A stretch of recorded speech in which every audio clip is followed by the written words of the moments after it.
Solo. Kan kalau bicara KUHP itu harusnya TKP-nya kan di Jawa Timur, di Malang. Ini sidang di sana. Ini sidang di sana apa? Kejadian di sana. Ya, di sana ditangkap jadi Mabes Polri, di sidangnya di Solo. Ini KUHP jadi acak adut gitu loh. Nggak jelas ya. Tapi kita di mana-mana ya. Alasannya apa? Karena saksi banyak dari Solo, guru-gurunya dan lain sebagainya. Itu kan teknis, tapi itulah satu membuktikan adanya saksi kondisional gitu. Termasuk yang tadi itu semuanya. Nah, yang lebih parah lagi ada saksi mahkota. Di KUHP itu nggak ada saksi mahkota. Saksi mahkota itu hanya ada di Itali untuk mafioso itu, ya, yang mau. Siapa nih maksudnya saksi mahkota? Nah, yang menariknya saksi mahkotanya dibebankan ke Bambang Tri dan Gus Nur. Jadi semua satu elemen diadu domba supaya saling bersaksi. Saya bantah dengan serius kalau nggak ngerti substansi hukum. Hukum yang dilekat kepada si saksi, dia punya kewajiban. Makanya saksi itu disumpah, nggak boleh bohong. Apa yang dia lihat, apa yang dia dengar, apa yang dia ketahui. Kalau terdakwa, hak hukumnya dia boleh ingkar, dia boleh membantah, dia boleh tidak mengakui. Masa dijadiin satu, diri terdakwa, dirinya juga jadi saksi. Ini saya bilang blow on. Maksudnya saksi mahkota apa sih? Istilah saya blow on. Iya. Maksudnya saksi mahkota itu apa? Kalau dalam konteks di film-film ya, cuma ada di film-film tuh sama Itali, itu dia saksi yang amat menentukan, tahu persis kejadiannya gitu loh, dan kemudian dia akan bisa menjatuhkan yang jadi terdakwa. Jokowi dong saksi mahkota. Mestinya. Karena yang paling tahu kan, yang pasti cerdas. Kau kan kasus hukum juga kan? Iya memang begitu. Harusnya Jokowi, dia yang paling berhak menjelaskan dirinya, dia yang punya ijazah, dia yang punya keabsahan dirinya. Nah itulah sampai hari ini nggak ditampilkan. Sudah 16 orang saksi. Terus nanti minggu depannya mau saksi ahli, saya bantah lagi saksi ahli apaan, fakta aja nggak bisa dijelaskan, apalagi cuma pendapat.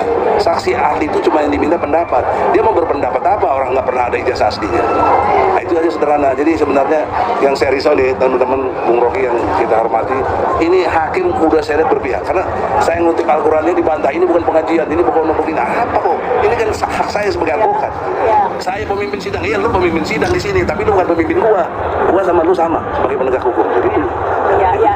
Memang jalannya sidang ini memang kalau dilihat dari media mainstream di TV-TV nggak diputar ya.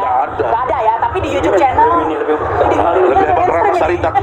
Tapi di YouTube channel kan terus kita lihat di media sosial, di Twitter saya suka lihat itu. Dan menariknya lagi, tidak ada satupun anggota DPR berkomentar, nggak ada. Heran sih. Padahal dia punya hak secara kelembagaan bisa manggil presiden. Tapi nggak ada satu bentukan. Ini jangan dianggap remeh soal ijazah, karena ijazah ini jadi prosedur persyaratan untuk nyapres. Iya. Nah ini kalau Kak Rocky melihat. Dan Pasal 5 itu akhirnya dia harusnya turun jadi presiden gitu. Nah ini Kak Rocky melihat kenapa kok nggak banyak yang berkomentar, anggota dewan diam, semua diam ya. Yang cuap-cuap gitu Jana aja, Bambang Tri Gus Nur. Saya cuma saya nggak cuap-cuap, cuma nyari-nyarin aja lah, itu karena kepo saja ya. Nah ini kalau menurut Kak Rocky, mengapa ini kok seperti orang, apa karena dianggap tidak penting, ataukah takut? Ya nggak ada maknanya sebetulnya, karena gini nih, apa pentingnya ijazah itu? Dia jadi penting karena ada tuntutan persyaratan administrasi tadi. Kan itu soalnya kan, cuma itu. Kalau bilang ijazah itu membuktikan pikiran orang, itu enggak, itu ngaco itu kan. Banyak orang punya ijazah tapi dia nggak terlihat tuh dia pernah berpikir. Sering saya katakan bahwa ijazah itu tanda orang pernah sekolah, bukan tanda pernah berpikir.